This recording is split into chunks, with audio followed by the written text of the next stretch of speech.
In some films, I really enjoy Melissa McCarthy. She's a funny lady when she can be. Mike and Molly, love that show. Spy, hilarious with Jason Statham.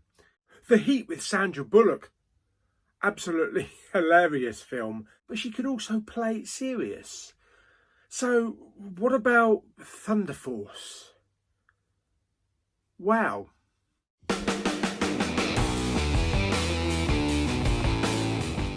Okay, so I got a chance to watch the brand new Netflix comedy,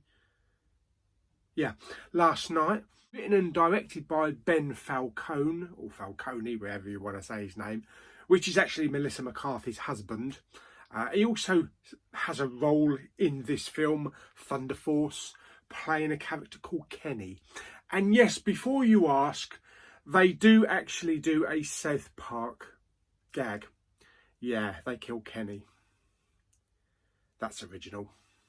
Oh my God! They killed Kenny! You bastard! So what is the film about? Right, I've got it written down here because I was so bored through this film and I lost track through this film that I had to keep notes because I knew I was going to forget about it. Basically, it's set in the 80s. Some kind of meteor comes down and affects a lot of people and turns nasty people into supervillains, and they call them, what are they called? Miscreants, who have got these special powers, and they killed Octavia Spencer's parents. Yes, Octavia Spencer is playing a character called Emily, and her parents were working on some kind of serum to give regular people superpowers to fight these miscreants. Are you with me? The city of Chicago is being terrorised by a miscreant called Laser, played by Pom Klementieff. I love that name. Yes, from Guardians of the Galaxy. She's kind of got like X-Men Storm and Scarlet Witch type powers, you know, shoot shit out of her hands and blow shit up. So when the film starts out in the 80s, school friends Lydia, played by Melissa McCarthy, and Emily, played by Octavia Spencer, they're best buds, but because of what happened to Emily's parents when they were killed, she wants to continue their work, and before long the two drift apart. They go their separate ways. Lydia, Melissa McCarthy, is more interested in goofiness and just high school mucking about, whereas Emily wants to knuckle down, get the work, and, you know, complete her parents' work to fight these miscreants. We then flash forward several years to a school reunion. Lydia, Melissa McCarthy, now works on the docks. Yeah. Lydia used to work on the docks. Yes. And she tries to catch up with Emily, who has become quite successful with her parents' business. And she's got this big building with science and testing serums and training programs and all that kind of shit. But Lydia, doing her goofy stuff, accidentally gets injected with the serum, and guess what? She turns into a superhero. Not straight away. Both Lydia and Emily start to go through a series of training programs in this building, getting injected, taking tablets, and kind of ends up being like a Rocky IV training montage. Now we do have another couple of villains. We have Bobby Cannavale. He plays a character called the King. He's a politician, a bent politician, because we don't get enough of those, who wants to be mayor and eventually president and world domination. And he's one of these miscreants as well. We've also got Jason Bateman, who plays a character called the Crab.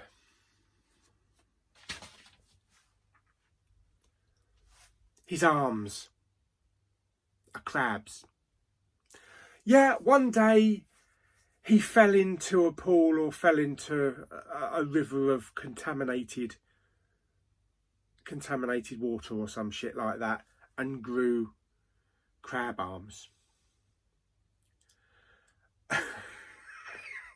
And the funny thing is, whenever he exits the screen, he runs sideways. I'm not fucking joking. I'm not joking. He runs sideways, just like a crab off to the... It is funny, but it's fucking... Oh, Jesus, I can't believe they actually did that. So why doesn't this film work? Like I say at the beginning, for one, it's actually quite boring. I did find myself flipping through my phone several times because it's just not fast paced. The characters are not interesting. The acting is okay, but not from Melissa McCarthy or Octavia Spencer. It's not their best roles. And as much as I like watching Melissa McCarthy in certain things, she was just really annoying in this film. It's the same. Do you remember the role she played in Ghostbusters? Answer the Call. And they're all standing against the car, the Ecto-1. And she says, "Let's go." And then, "Oh, did you want to say let's go? Oh, no, did you want to say let's go?" It's like that. It's dialogue that goes on and on that it's not funny. And it's just like, oh, God, really? Really? The villains are super boring. Jason Bateman adds nothing to the film, apart from his crabbiness and running sideways. Pom Clementeef is probably the better part of the film, with her shooting electric bolts and all the lightning shit out of her hands. But she's never really given a chance to shine. And Bobby Cannavale, or whatever his name is, Cannacoke, he's just a really tedious villain that is really bloody annoying. It's not a good film. It's not a good superhero film. People moan about superhero films like Super Mario Brothers and Green Lantern. Really, you should watch this. You should watch Thunder Force, because you might change your opinion. But no, it is boring. It's slow. It's uninteresting. There's uninteresting characters. I had actually forgotten about most of the film, and the film hadn't even finished. That's how forgettable it is. And even now, it's so disinteresting that I had to make notes to remember what shit was going on in the film. So yeah, it's not a good film. You can see why it's gone to Netflix.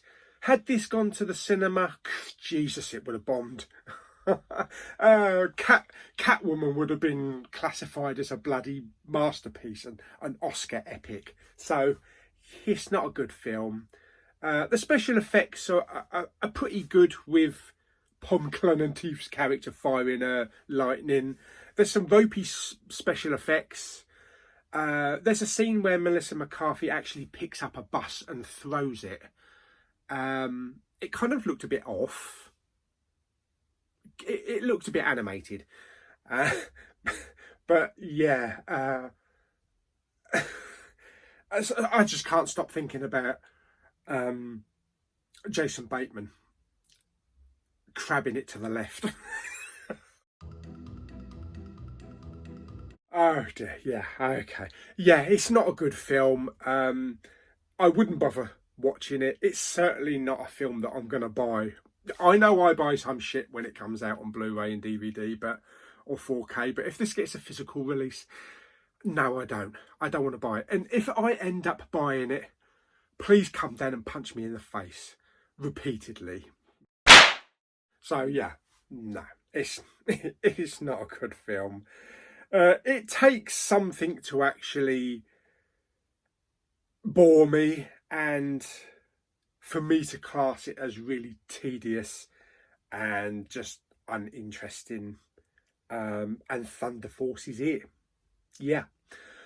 Right, okay, so how would I rate Thunder Force on a scale of 1 to 10? Normally for even bad films, I give them a kind of a good rating. Not a brilliant rating, but you know, a bad film I would normally rate at like 4 or 5, which out of 10, which is quite generous for a lot of people, a lot of films. As for Thunder Force, 2. 2 out of 10. Yeah. And the extra 1, normally I would have given it a 1. But I think I'll give the extra 1 for Jason Bateman and his crap. Oh, Jesus Christ. Anyway, I hope you enjoyed this review. Like the video by giving it some thumbs up or some crabs up. Stick down in the comments if you've seen the film, if you enjoyed it, or if you didn't. I have read some comments saying that some people really enjoyed it. Okay. We're all different. We all like different things, but really? Yes, I know. I've been questioned many times about films that I enjoy that are like, what the hell? But anyway, I hope you enjoyed the review, and I'll see you on the next one. Bye.